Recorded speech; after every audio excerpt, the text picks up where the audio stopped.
It was a chilly autumn evening when my world shattered. My husband, with whom I had spent over 20 years, admitted to cheating.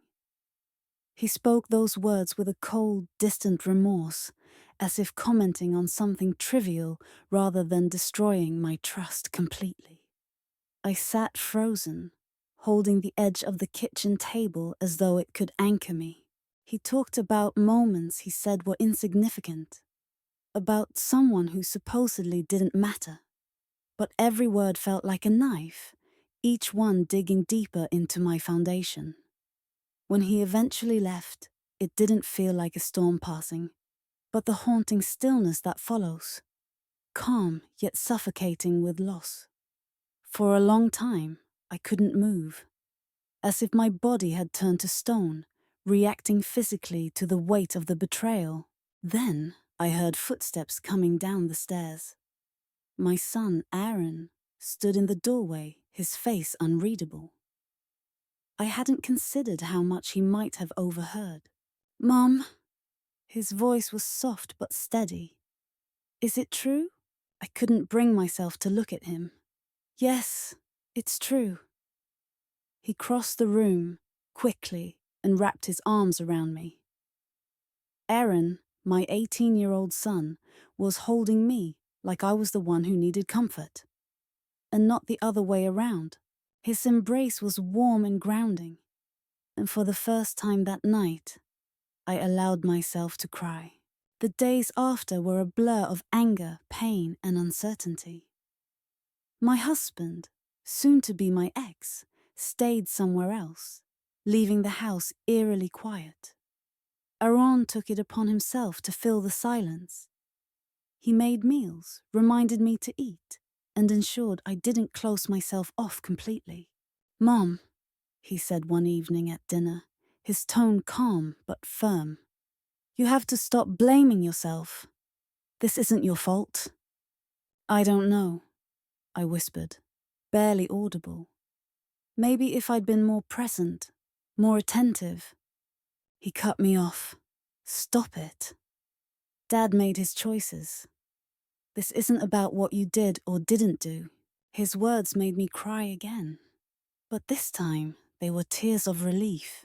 In that moment, I realized Aaron wasn't just supporting me out of obligation. He truly believed in me. His strength gave me the courage to start believing in myself again. As weeks passed, Aaron and I fell into a new rhythm, almost like rebuilding. We spent evenings watching old movies we both enjoyed, or playing cards at the kitchen table. Slowly but surely, laughter began to fill the house again. It wasn't the carefree laughter we once had, but something deeper, born from survival and mutual understanding. After the betrayal, Aaron and I grew closer in ways I hadn't expected. His presence was a steady anchor in the aftermath of my husband's departure. We spent hours talking, late into the night, about shared memories and dreams for the future. At first, those conversations were just a way to keep the loneliness at bay. But over time, I noticed a subtle shift between us that made me uneasy. I first felt it during one of our late-night movie marathons. Aaron had made popcorn, and we sat on the couch, the flickering light from the TV casting shadows across the room. The film was light-hearted, but I found myself distracted by his presence, the way he leaned closer during a funny scene. His laughter rich and genuine, and the warmth of his arm brushing against mine. All of it stirred something inside me, something I couldn't name. I dismissed it, telling myself it was just gratitude for his constant support. But the next day, when I caught him looking at me across the breakfast table, his gaze lingering a moment too long, my heart skipped in a way I couldn't ignore. One evening, as I sorted through old family albums, Aaron joined me. We sat on the living room floor, flipping through photographs and sharing stories. I felt at ease, laughing at his remarks about our terrible hairstyles and fashion choices from the past. Then he pulled out a picture of me and stared at it, his expression thoughtful. "You were so beautiful," he said softly, looking at me with a look that made my breath catch. I tried to laugh it off. "That was a long time ago." He shook his head, his eyes never leaving mine. "You still are." The room seemed to quiet down, the air thickening. A warmth rose to my cheeks, and I quickly turned my focus back to the album, pretending to look for another photo. But the moment hung in the air, his words echoing in my mind. As days turned into weeks, such moments became more frequent. Touches that lingered, glances that held too much meaning, and the softening of his voice when he spoke to me. I began to notice him in ways I hadn't before, and the realization terrified me. He was my son, my anchor during the most difficult time of my life. How could I entertain these feelings? One evening, as we cleaned up after dinner, Aaron reached for a dish at the same time I did, his hand brushing mine. The touch sent a shock through me, and I froze, my heart racing. He didn't pull away immediately. His fingers briefly curled around mine before letting go. "Sorry," he murmured. But when I looked up, there was something in his eyes that told me he wasn't sorry at all. I felt disoriented, my mind spinning with confusion and guilt. I excused myself and retreated to my bedroom, closing the door behind me as if it could block out the whirlwind of emotions inside me. But no matter how hard I tried, I couldn't forget the memory of his touch and the way it had made me feel alive in a way I hadn't in years. The next day, I avoided him, burying myself in tasks and errands. But that evening, as I sat on the porch, trying to clear my head, Aaron joined me. He sat beside me, close enough that our shoulders almost touched, and we watched the stars in silence. "Mom," he said hesitantly after a while, "are you okay?" I nodded, unable to speak. "You've been distant," he said, his tone gentle. "Did I do something wrong?" I turned to him, my heart aching at the concern in his eyes. "No, of course not. I've just had a lot on my mind." He nodded, his gaze searching mine. "You can talk to me, you know, about anything." There was something in his voice, a quiet sincerity that made my defenses crumble. "I know," I whispered. We sat there for a long time in silence. Then he reached out and took my hand.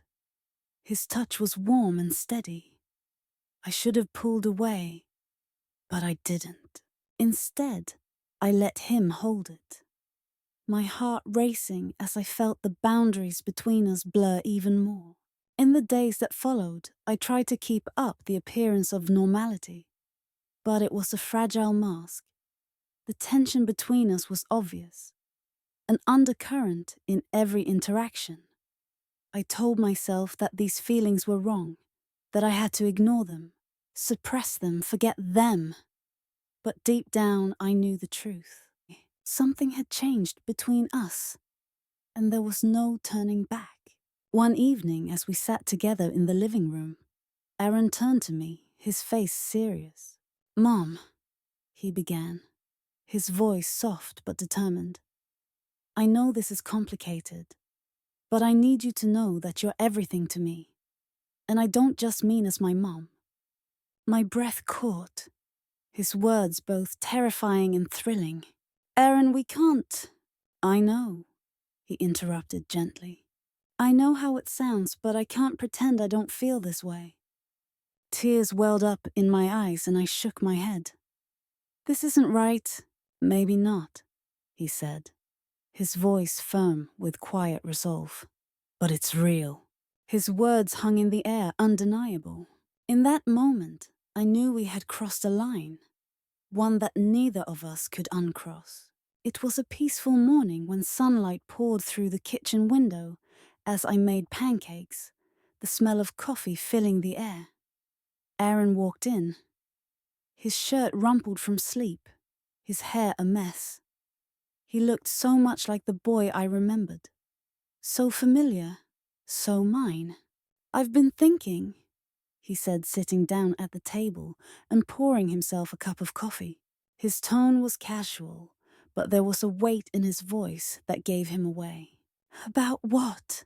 I asked, keeping my back to him as I plated the pancakes. I could feel his eyes on me, their intensity a constant presence recently. "College," he replied after a pause. "I don't think I want to go." His words made me stop for a moment. I turned to face him, setting the plate down between us. "What do you mean? You've worked so hard for this." He shrugged, fiddling with the edge of his napkin. "I just think it's not for me. Maybe I could stay here, find a job, and help out around the house." The mention of the staying home sent a strange shiver through me. I sat down across from him, my heart sinking. There was determination in his voice, a quiet certainty. "Aaron, you don't have to do that. You've earned the right to follow your dreams," I said, trying to keep my voice steady. "What if this is my dream?" he asked, his gaze unflinching. "To stay here, to be with you." We didn't speak much for the rest of the day. His words circled in my mind like an unrelenting storm. Was this my fault? Had I relied on him too much since his father's betrayal? Was I holding him back from the life he deserved? That evening, while I was washing dishes, Aaron came up behind me. I hadn't heard him enter the room, but I felt his presence before he spoke. "You're mad," he said, his voice low. "I'm not mad," I replied, scrubbing a plate harder than the necessary. "I just don't understand. Why would you give up everything you've worked for?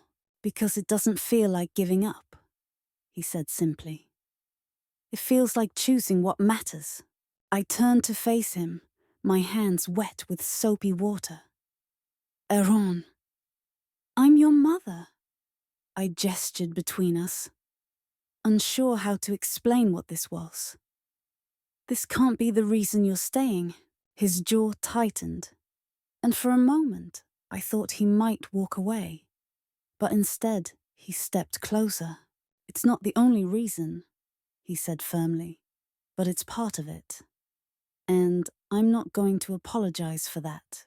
The intensity in his eyes was overwhelming, and I had to look away. "You're throwing away your future," I murmured. "Maybe I am," he replied, "but it's my choice." Days turned into weeks, and Aaron stayed true to his word.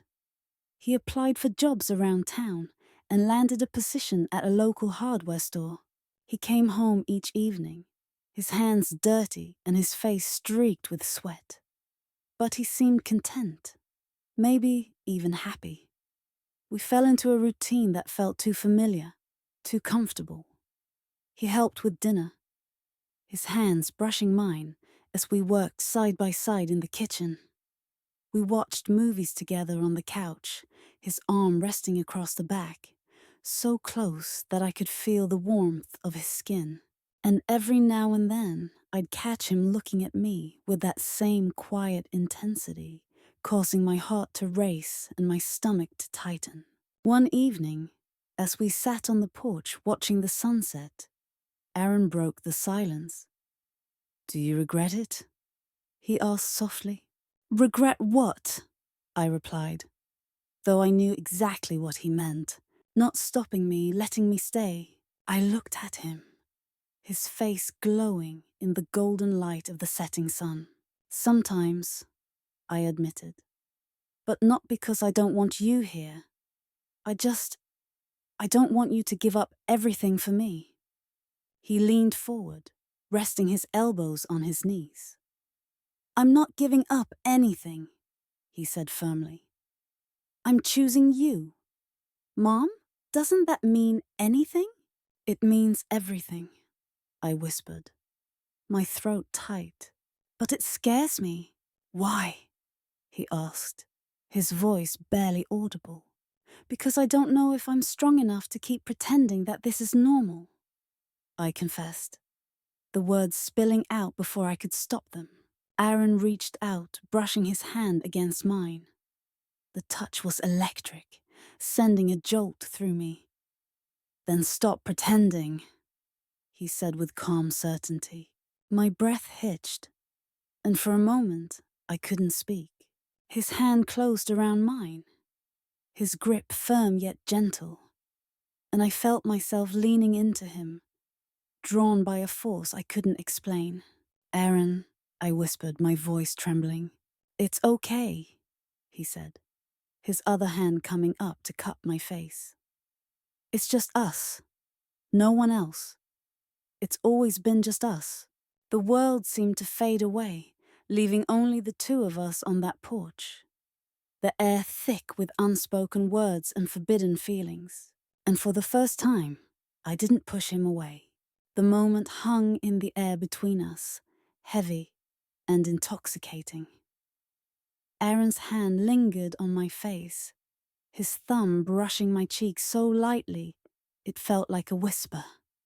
The logical part of my mind screamed at me to stop, to pull away, to set boundaries before it was too late. But another part of me, the part that had been so empty and alone for so long, longed to stay in that moment, to let it stretch on forever. I don't know if we can do this, I whispered, my voice trembling under the weight of my own confession. His gaze held mine, steady and unwavering. Who decides what we can or can't do? No one knows what we've been through, Mom. No one understands what we have. I shook my head, tears welling up in my eyes. Aaron, I'm your mother.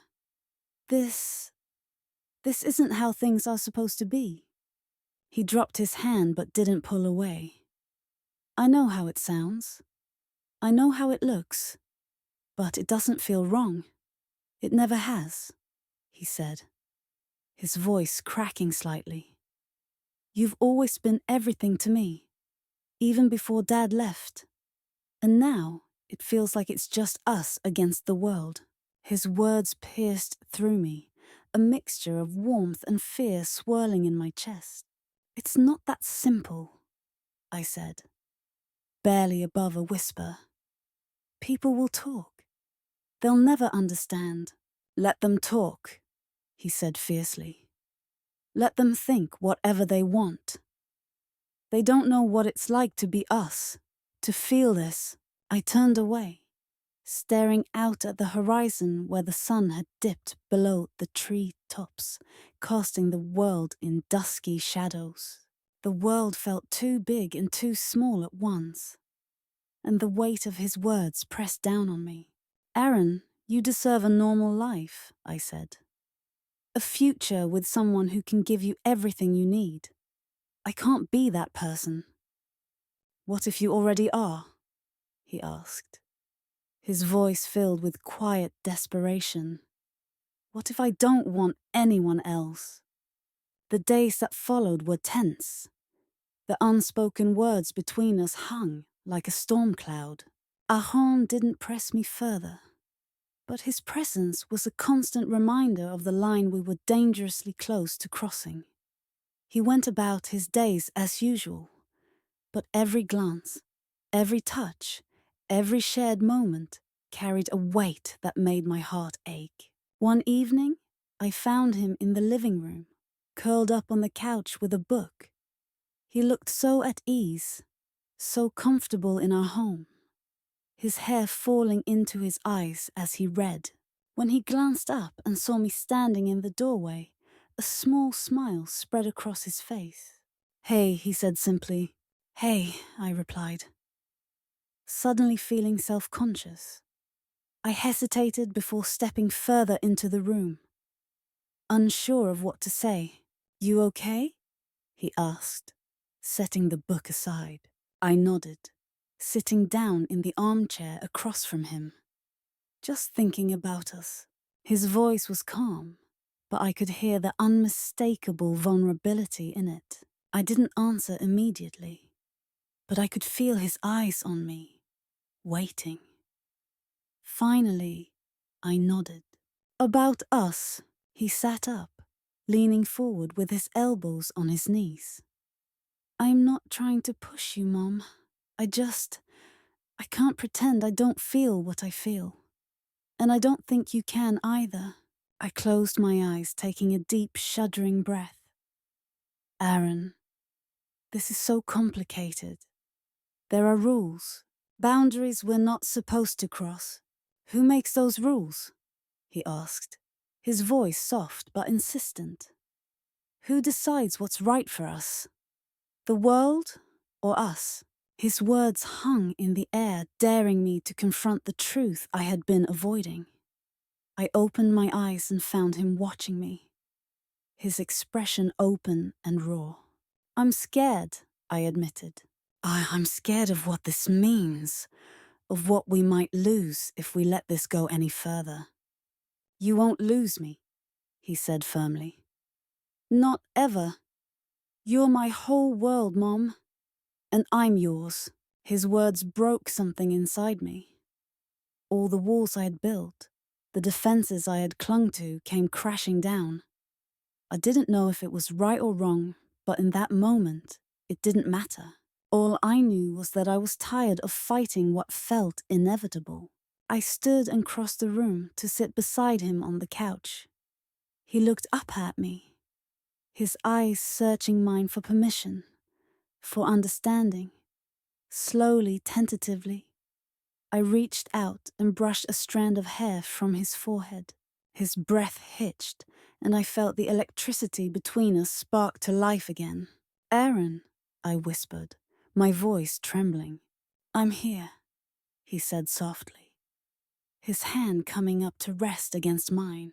We sat there in the quiet, the unspoken finally acknowledged, and for the first time, I let myself lean into him, letting the boundaries we had fought so hard to maintain fade into nothing.